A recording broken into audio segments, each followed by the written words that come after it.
Declaração polêmica de Pedrinho do Vasco, é isso mesmo. Ele falou sobre a situação do Bruma, que fechou com o Benfica e deixou de ir para o Vasco. Falou que as pessoas falam muito dele, deu algumas explicações. Muito bacana a declaração de Pedrinho, botou a cara e falou a verdade. Separei alguns trechos aqui, os principais trechos para nós analisarmos juntos. E vamos lá, Vasco tá sem dinheiro, vai vender a SAF? Por que o Bruma não foi pro Vasco? E aí? Agora, diz aí, Pedrinho. É muita coisa que se fala que não é verdadeira. E a gente precisa entender o que é político, o que causa o caos e o que não é. A necessidade por um atacante, ela é clara e óbvia. A gente já está no mercado há muito tempo. Só que a gente tenta a primeira prateleira nas nossas condições. Não é prateleira para os outros clubes que têm muito mais dinheiro. É a primeira prateleira que a gente pode. E a primeira prateleira que a gente pode, existe um desgaste de negociação. E aí, às vezes, as coisas não acontecem. Foi uma escolha do Bruma.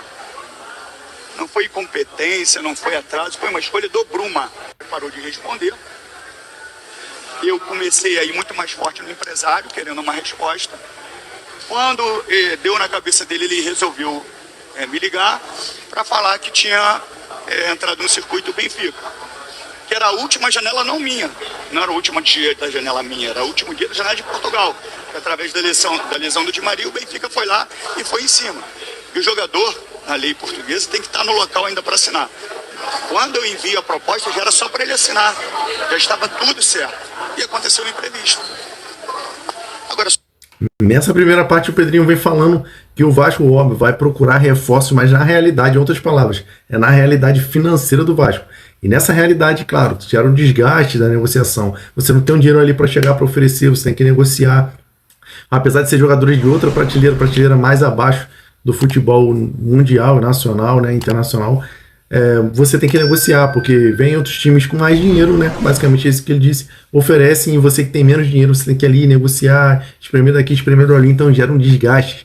E ele já deu uma alfinetada ali em Edmundo Animal, que, se vocês não lembram, tem um vídeo aqui no canal com a declaração de Edmundo, criticando muito o Pedrinho e a diretoria do Vasco por ter deixado escapar essa contratação do Bruma, e agora ele deixando as claras que foi escolha do Bruma. O contrato já estava pronto para ser assinado e o Bruma fechou com o Benfica diante da lesão do Di Maria. Vamos lá ver o que o Pedrinho falou mais.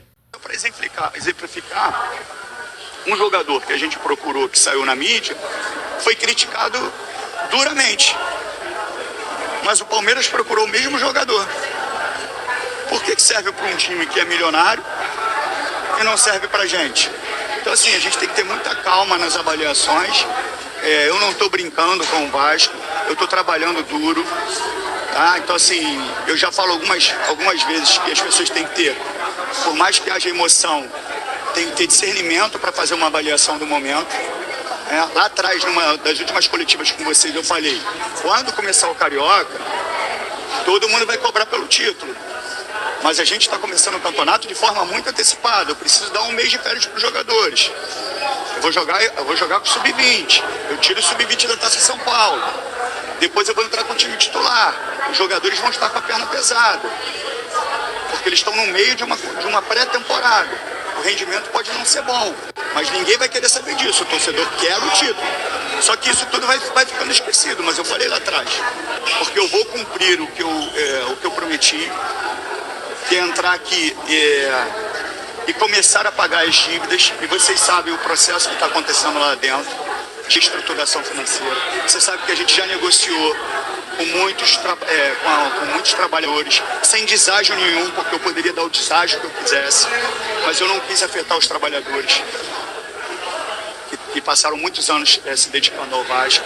Então tem todo um processo sendo feito ali, para que daqui a alguns anos o Vasco possa realmente estar reestruturado financeiramente. Vou pedir paciência para o torcedor? Não. O torcedor pode ficar chateado, pode ficar bravo comigo? Pode, deve, tem todo o direito, porque está há 40 anos, há 20 anos, há 30 anos, todo mundo falando de reformulação, e não acontece nada e ninguém reestrutura. O torcedor quer título. Muitas vezes ele não quer saber como você consegue isso. Só que eu não vou ser irresponsável. Eu sou xingado, eu sou vaiado, mas eu não vou causar nenhum dano ao clube financeiro. Não vou. Rapaz, declaração forte de Pedrinho dizendo que tá trabalhando duro e não tá de brincadeira na direção do Vasco. e que o objetivo dele deixou bem claro ali no final, o objetivo dele é iniciar essa reestruturação financeira do Vasco, provavelmente assim como foi o Flamengo no passado, lá atrás também estava cheio de dívida, fez uma reestruturação financeira, deixou de ganhar títulos, torcedor no pé e virou o Flamengo que é hoje. O Pedrinho falou ali que já há anos, né, o Vasco promete essa reformulação e não inicia, e a gestão dele começou, né, deu os primeiros passos, está dando os primeiros passos, na verdade, pagando dívida, negociando dívida, para que isso se concretize no futuro. Um Vasco forte, um Vasco vencedor, Vasco vitorioso no futuro, e ele enfatizou mais uma vez ali no final que não vai ter contratação absurda, ele não vai fazer nada absurdo para comprometer ainda mais as finanças do Vasco. E aí, o que você achou da declaração do Pedrinho nessa entrevista que eu separei aqui para vocês? Se você gostou desse vídeo, já deixa teu like, já clica para me seguir para não perder as próximas análises e tamo junto.